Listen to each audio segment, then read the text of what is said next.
kicks at? Where them hands? Where them holes? Where them throws? You know what I'm saying? So, according to internet logic, high kicks never ever work. And if you try that eye poke stuff with me, it's not going to work. I will always be able to choke you out or Muay Thai kick you in the side of the leg or whatever.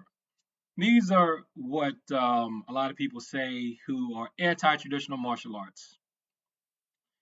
Against traditional martial arts, when traditional martial artists tell them, you don't see our techniques in the cage, you don't see our techniques being done in sporting contexts because they're too lethal. So the argument is, if a technique is supposed to be able to work, it needs to be pulled off against a trained fighter in a pressure tested situation like the cage.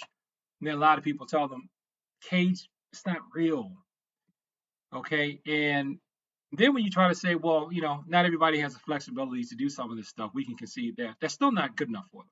But anyway, here's an example of a kick that even I have trouble with. I tell my students this all the time. I don't like this kick, and it's only because I really can't do it that well. That's why I don't like the kick. I still practice it, but it's not one of my better moves.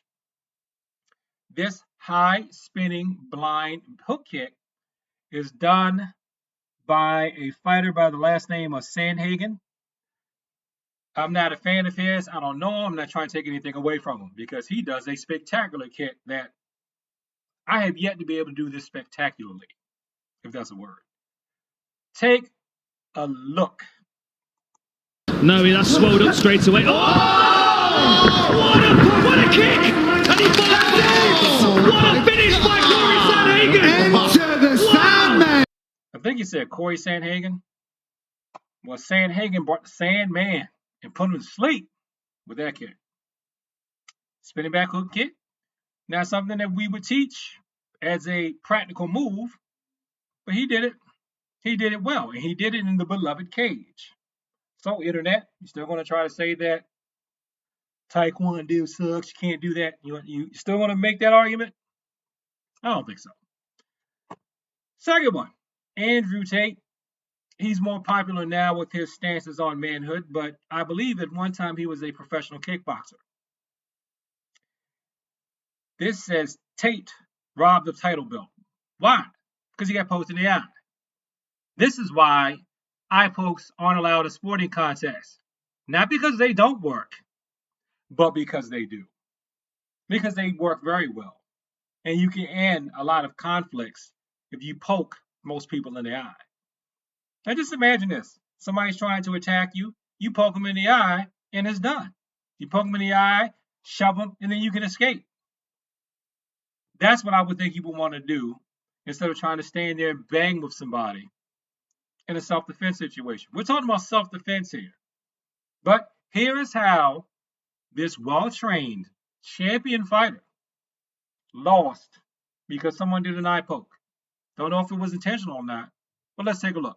The referee stopped. I wanted to try and wipe it, and then Ibrahim rushed in, and the referee started counting, and I still don't have vision left. It's just 30 minutes later, so I wouldn't have been able to see anyway. I'm at this stage of my life now where my eyesight is worth more than a belt. When I was 21, 22, maybe I would fight anyway. I'm 30 years old now. My eye is fucked. I don't know what happened. Ibrahim is the new champion, and I congratulate him. I don't feel like I lost. I wasn't beaten up. I wasn't beaten. No. It was just one of those things that happens in life, and either I can decide to come fight him again and take the belt off him, or I can decide not to, and that's something I need to think about. But right now, I need to just sort my eye out. Something touched my eye, and I told the referee stop. I wanted to try and wipe it, and then Ibrahim. Something touched his eye. Somebody's fingers. Let me see if you can see that. That's how fast it can be. Not a punch. If I do this, that's how quick it can be. You go, oh, that could be enough for you to get away. You go, shove the person. They go, hey, oh, hey. And they get away, and then you get away. You circle around them and get away. So, that's why. So believe these people when they tell you, I can't really do my style like I really want to because, yeah, we do eye pokes, and then if I eye poke you, that's not a good thing. It can hurt you. That is actually true. The only thing I can say to counter that is what I've done myself, which is you got your favorite thing that you like to do, but man, try some other stuff out. Not only will you learn some alternative techniques that may not be as lethal, you just might enjoy yourself. You just might enjoy yourself. Could you imagine doing martial arts and enjoying yourself? You just might enjoy yourself instead of always having to think it's got to all be kill mode all the time. Or instead of thinking it's all got to be all contest all the time. Expand your mind. Remember, empty your mind. Be like water, my friend. Instead of freezing yourself into a block, like a three-dimensional box of water, which is what I thought that people who swear they are fans of Bruce Lee are supposed to be trying to get out of, right? Right. Thanks for watching this video. Like, comment, and subscribe. Please share this with people like to talk about the martial arts and peace. And peace to Andrew Tate. And I think he said his name was Corey Sandhagen. I apologize if I'm wrong about that. Peace, and as always, thank you for your time. I appreciate it.